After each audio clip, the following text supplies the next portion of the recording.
hambanya yang iman.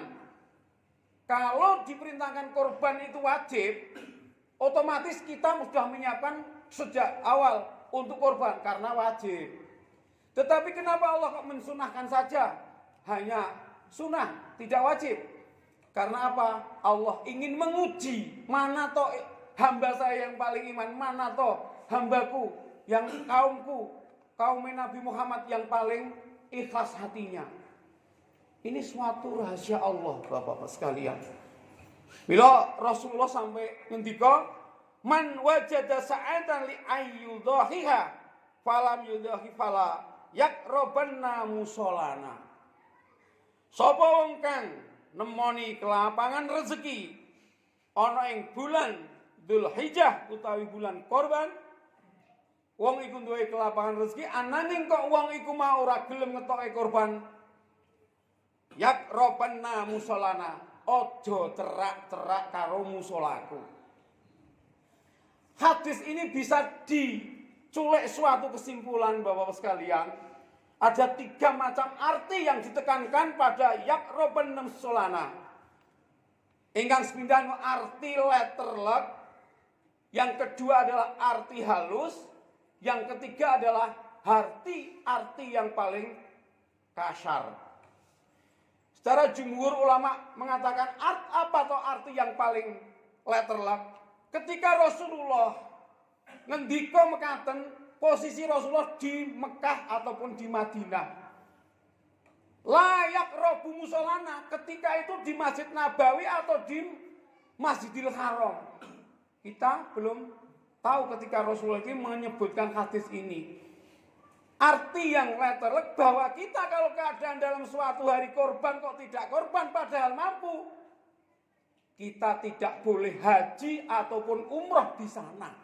Karena ketika itu Rasulullah pas ngendikane di musola mana? Musola Masjidil Haram dan musola Nabawi. Tekanan ayat hadis matan hadis ini. Itu seperti itu. Jadi rangkaian korban itu sebenarnya Bapak sekalian rangkaian untuk ibadah haji dan umroh. Sebab apa? Bagi yang tidak haji, ibadah yang paling disukai Allah pada hari itu adalah hanya korban dan memuntahkan darah. Itu arti yang letterlek. Arti secara halus, musolana adalah tidak boleh park-park, cerak-cerak oneng, musola di mana saja. Musola itu tempat sholat, tempatnya Allah. Itu secara halus. Jadi kita kalau ketika itu mampu korban, kok tidak mengeluarkan korban, janganlah cerak-cerak musola ngendi wae. Ini Rasulullah yang ngendika. Sedangkan arti kasar adalah karena Rasulullah nggak bisa ngomong kasar, artinya sebenarnya disimpulkan para jumhur ulama secara arti kasar, layak robu musolana adalah nek kowe dalam keadaan mampu pada hari itu, pada hari Idul Adha kok mampu kok tidak mengeluarkan korban, wes luweh wae ora bakal sholat, ora sah dong lakoni sholat. Itu secara arti kasar. Mila Bapak sekalian, ini bisa disimpulkan bahwa kita harus bisa memahami bahwa ibadah yang paling baik di hari Idul Kurban adalah menyembelih hewan kurban. Bagi orang-orang yang mampu, tapi kalau tidak mampu, tidak apa-apa. Karena tersirat arti yang mendalam, Bapak-bapak sekalian, dalam hadis ini. Kita betul-betul diuji keikhlasan hati kita, diuji ketakwaan kita, seperti Ibrahim. Ibrahim disuruh menyembelih anaknya, ragu. Ketika mimpi yang ketiga langsung disembelih. Itu ujian keimanan. Bagi kita cuma suruh menyembelih korban, apakah kita ikhlas apa tidak? Karena bagi orang mukmin yang betul-betul iman sejati itu insya Allah kalau mampu, kalau ada mesti dikeluarkan. Itu bagi orang yang mampu. Dilanjutkan hadis yang berikutnya, khiyarukum ummati yusadduquna wasira'u ummati la dhukhuna. Sak bagus-bagusé umat ingsun yaiku umat kang wis mampu amal kurban banjur gelem kurban, kanthi ikhlas. Lan sak olo-olone umat ingsun yaiku umat kang wis mampu amal kurban ananging ora gelem ngetokake kurban. Ini hadis selanjutnya. Jadi saapi-api wong ana ing Idul Adha itu wong sing mampu kurban bisa melakukan suatu amalan kurban. Dan sebaliknya, sejelek-jelek umatku, orang yang mampu kurban di bulan Dzulhijjah ataupun Idul Adha, mampu dia tidak mengeluarkan kurban itu sak olo-olone umate Rasulullah. Sebab dengan hal ibadah seperti ini kita dituntut iman. Bagi orang yang iman, insya Allah akan betul-betul mengutamakan ibadahnya kepada Allah. Tidak menggubris masalah dunia karena hanya 1 tahun, hanya 1 kali. Jadi amalah kurban itu tidak cuman sekali, tidak. Kayak istilahnya akikoh, kalau sudah enggak. Bagi setiap tahun yang mampu. Nih biarpun kemarin sudah kurban, kalau mampu kurban. Itu kalau mampu. Jadi ini dituntut suatu keimanan bagi kita semua. Nah terus gimana tuh tanda-tandanya orang iman itu terus pripun? Wonten ing tafsir Al-Ibris dipun terangaken innamal mu'minuna alladzi idza dzukirallahu wajilat qulubuhum wa idza tuliyat alaihim ayatu wa zadat imanan wa ala rabbihim yatawakkalun.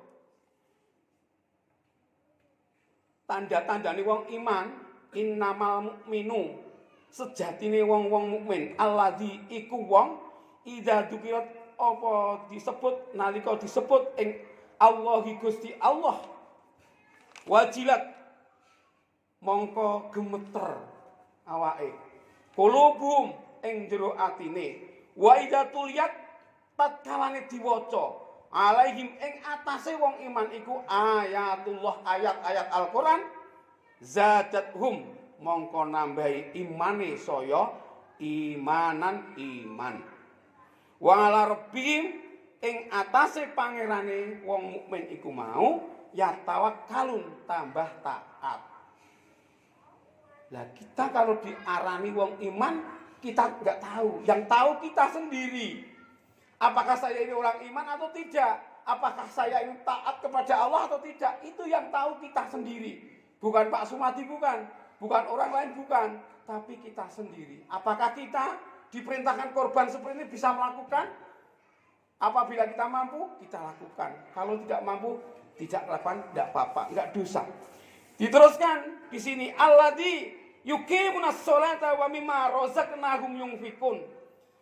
Alladzi hekang padha jumenengake salat, as-sholatu ing salat wa mimma lan saking barang kang za razaqnahum rezeki kang ingsun paringke marang wong mukmin iku mau yukinun padha infaqo padha kurbana.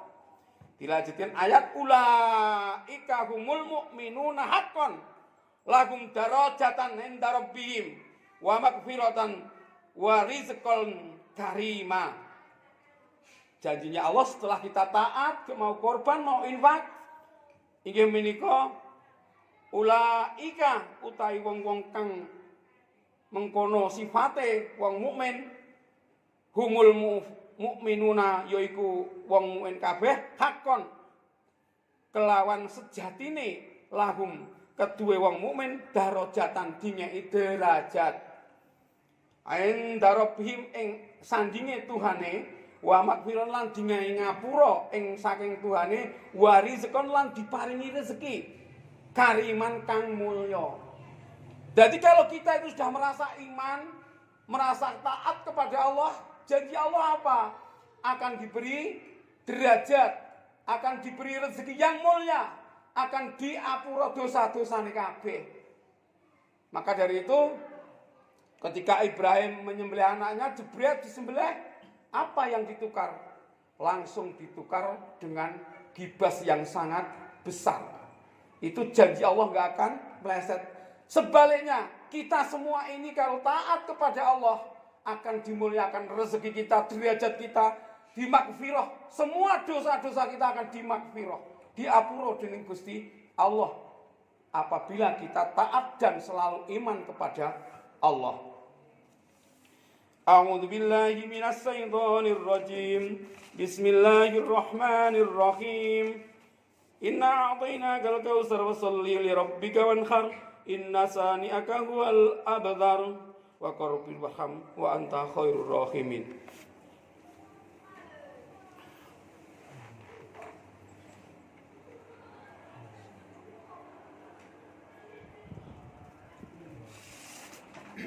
Allahumma shalli ala sayyidina Muhammad wa ala ali sayyidina Muhammad.